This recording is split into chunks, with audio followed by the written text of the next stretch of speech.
Mane makore mangani murimo? Tingatana tiwe muno. Atienda baba vatikuridza twasanyaka.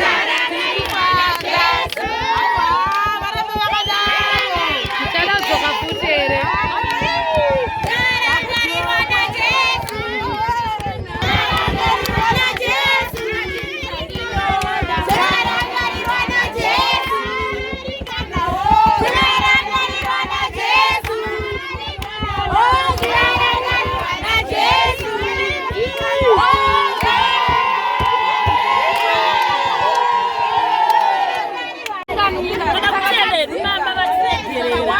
Baba maita basa.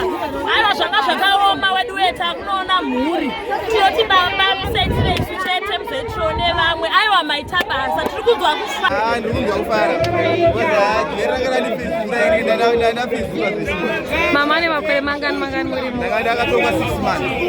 Ndadarwa 3 months ne10. Mama pinda nemhosva yei? Stop theft. Okay, saka muda kuudzwa vamwe vari kunze kuti chii? Kuti mhosva hadziparo. Bozi ndiri kupara kwandakaita mhosva. Pandakabva nako kwacho ndakazopinda muno musingagoni kufamba ndakarohwa.